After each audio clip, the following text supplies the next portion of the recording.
Continuamos con esta larga carrera, si se quiere, a la Casa Blanca, en lo que es el proceso electoral de los Estados Unidos.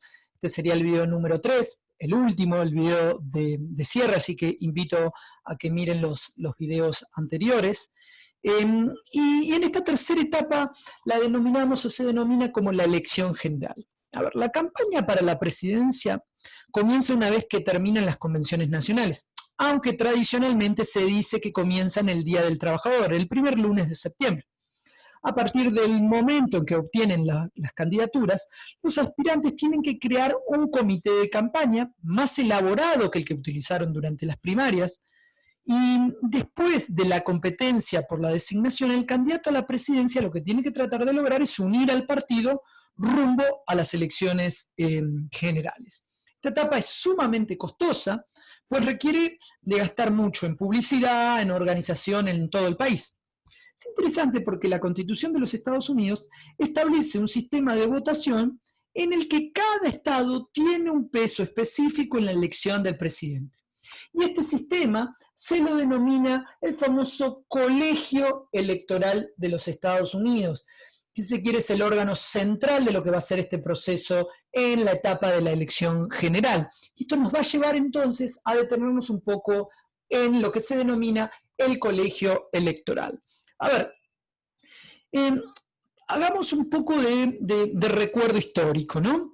Los padres fundadores de los Estados Unidos consideraron varios métodos para elegir al presidente cuando redactaron la Constitución en 1787. Se manejaron varias propuestas, que fuese electo por los gobernadores, por las legislaturas estatales, por un grupo de miembros del Congreso o por voto popular directo.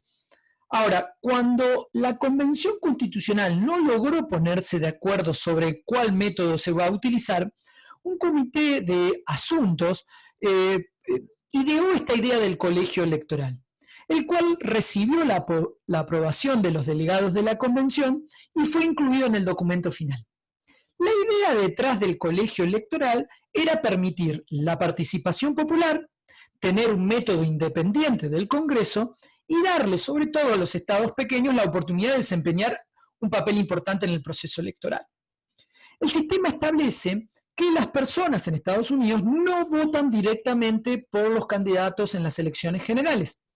En su lugar, votan por un grupo, ya no de delegados, ahora vamos a hablar de electores, quienes van a representar a los candidatos en una segunda etapa de votación. ¿Sí?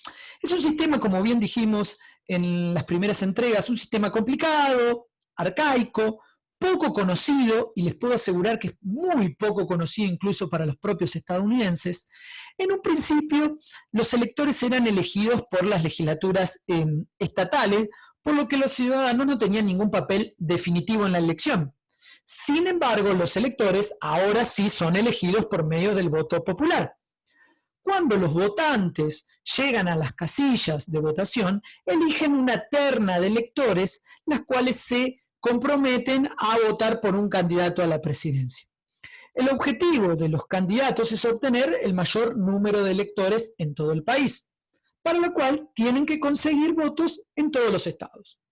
Como establece la Constitución, cada estado tiene un número de electores igual al número de miembros que lo representan en el Congreso. Cada estado del país tiene 2 senadores, por lo menos también tienen un miembro en la Cámara de Representantes, por lo que el mínimo de electores para cualquier estado es 3, como mínimo, como los muestro en el mapa acá: Montana, Dakota del Sur, Dakota del Norte, son ejemplos de eso, ¿sí? Ahora bien, el número de representantes depende de la población de cada estado, que se encuentra medida por el Censo Nacional, que se realiza cada 10 años.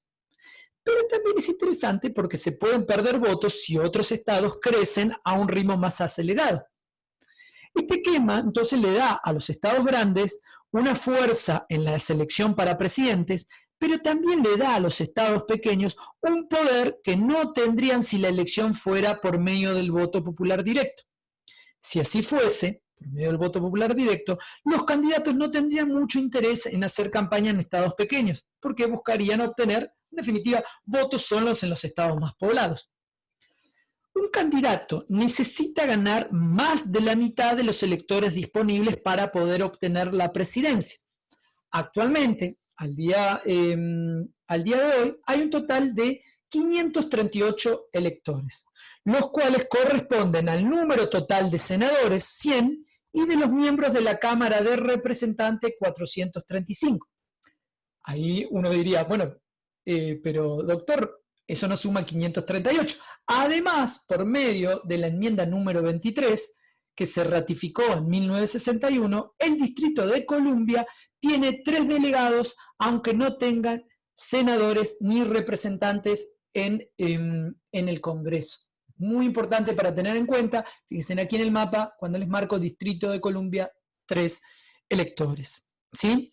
De esta forma, el número mágico para ganar la presidencia es de 270 electores. Ahora vemos cómo hay estados sumamente fuertes como Arizona, que cuentan con 10, la Florida, tan discutido de elección tras elección, 27 electores, 20 para Ohio, California tiene 55 en total, Nueva York tiene 31, ¿sí? Donde el ganador obtiene todos los votos, salvo el caso de Maine y Nebraska, donde los votos pueden dividirse. En ese punto también tienen, esos dos estados son los que tienen un sistema distinto. Ahora, por último, tenemos que considerarse con respecto a la votación es que los ciudadanos votan por una fórmula, es decir, un candidato a la presidencia y un candidato a la vicepresidencia.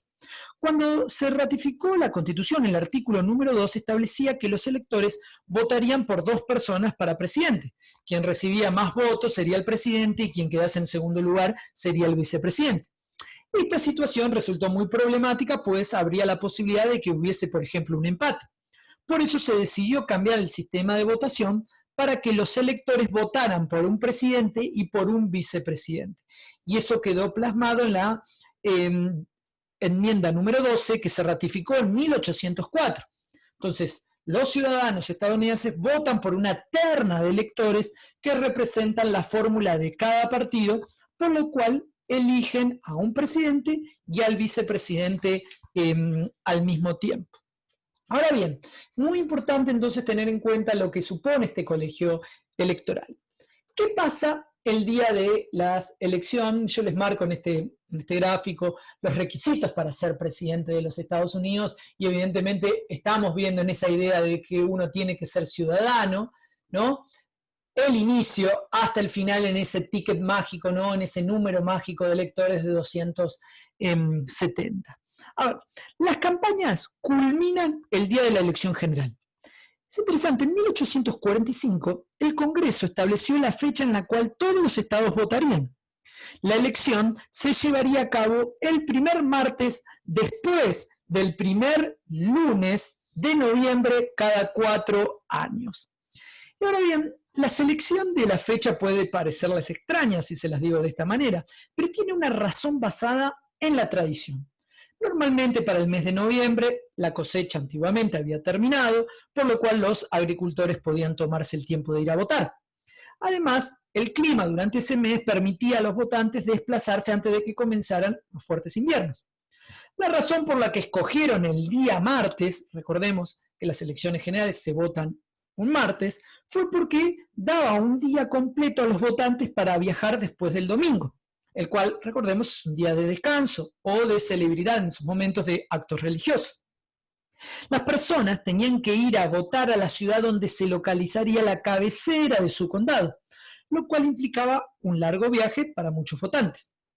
Y por último, la razón por la cual, en definitiva, se eligió el primer martes después del primer lunes fue porque el primer día del mes se llevaban a cabo las actividades de la corte del condado.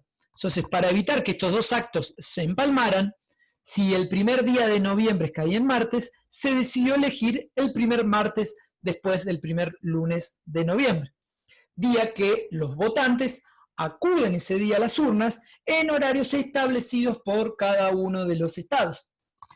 Una vez que se cuentan los resultados en todo el país, se puede conocer qué candidatos, presidente y vicepresidente, ganaron la elección. No obstante, esto es interesante porque el proceso no termina aquí. los ciudadanos votan por electores que son los responsables de determinar de manera formal quién va a ser el presidente y el vicepresidente de los Estados Unidos. La 12ª enmienda establece que los electores deben reunirse en sus respectivos estados para ratificar la decisión de los ciudadanos. Esas reuniones se llevan a cabo el primer lunes después del segundo miércoles de diciembre en las sedes del Congreso Estatal. Los votos son contados, ratificados por el gobernador del estado y enviados al vicepresidente de los Estados Unidos, que en ese momento está en calidad de presidente del Senado. Una vez que termina ese proceso, el colegio electoral tan famoso que vinimos charlando deja de existir hasta la próxima elección.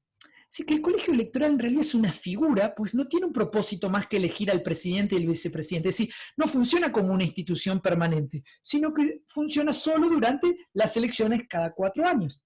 ¿Sí? En principio, los electores deben ratificar la elección de los ciudadanos. Ahora bien, no hay ninguna regla que establezca que los electores deben votar como lo hizo la población de su estado. Esta situación ha ocurrido en 9 ocasiones en los últimos 60 años, aunque ninguna de ellas claramente ha alterado el resultado de la elección. A ver, la última vez que ocurrió algo como esto fue en el 2004, cuando, por ejemplo, un elector de Minnesota votó por John Edward para presidente, cuando en realidad John Kerry era el candidato a presidente y John Edward era el candidato a vicepresidente. Es muy poco usual que esto suceda y que generalmente los electores ratifican el resultado del voto popular en cada estado. El siguiente paso es el conteo y la validación de la elección por parte del Congreso. La Cámara de Representantes y el Senado se reúnen en una sesión conjunta, normalmente el 6 de enero, después de la elección. La fórmula que haya recibido la mayoría de los votos electorales es declarada ya formalmente como la ganadora y por lo tanto se declara al presidente y al vicepresidente electo. Que el último paso dentro de este proceso electoral es la toma de posesión. La 20ª enmienda establece que esa se va a llevar a cabo el 20 de enero después de la elección, donde se realiza una ceremonia, por tradición se la realiza en las escaleras del Capitolio en Washington, D.C., en la cual el presidente de la Corte Suprema toma protesta al nuevo presidente.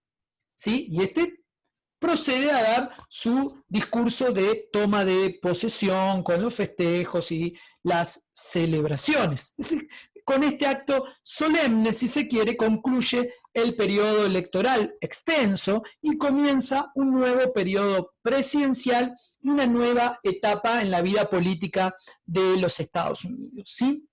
Entendiendo entonces estas etapas y el proceso electoral de los Estados Unidos, podemos agregar, si se quiere, en este video, en esta entrega, una chapa con una nueva diapositiva.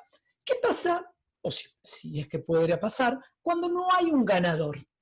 ¿Qué sucede si ningún candidato recibe la mayoría de los electores necesarios para ganar la presidencia? La 12ª enmienda prevé este caso, para lo cual se detalla el procedimiento que se debe seguir. Es decir, si ningún candidato consiguió los electores necesarios, 270, habíamos hablado en la actualidad, la Cámara de Representantes va a ser la encargada de elegir al presidente, mientras que el Senado elige al vicepresidente. Para la elección del presidente, los miembros de la Cámara de Representantes escogen entre los 3 candidatos que hayan recibido la mayor cantidad de votos. Se necesita una mayoría de estados para obtener un ganador. Son 50 estados, se necesitan 26. Es interesante, les pongo este ejemplo, porque esto solamente ocurrió una vez desde que se adoptó la 12ª enmienda, cuando en la elección de 1824, la Cámara de Representantes eligió a John Quincy Adams tras una elección en la que 4 candidatos se repartieron los votos. En el caso de la elección para vicepresidente, el Senado elige entre los 2 candidatos que hayan recibido más votos electorales. Cada senador tiene un voto, siendo necesario 51 para nombrar un ganador.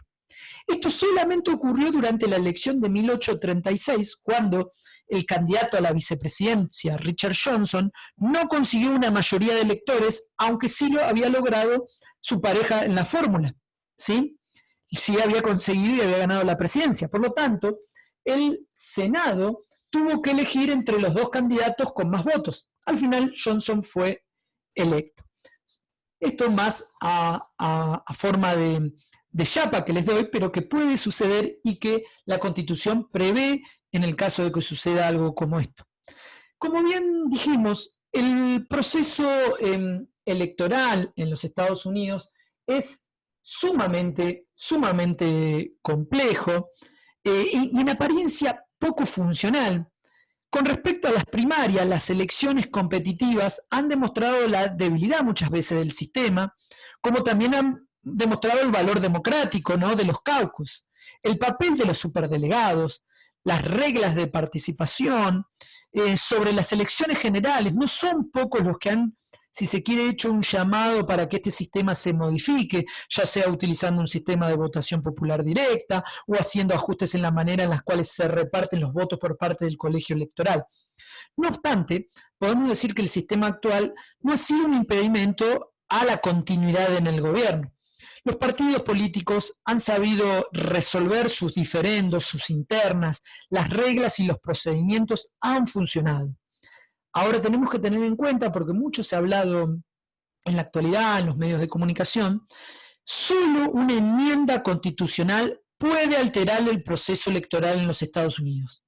Es por lo tanto difícil pensar que se pueden lograr producir cambios radicales tomando en consideración el funcionamiento de un sistema a lo largo de más de 200 años de historia.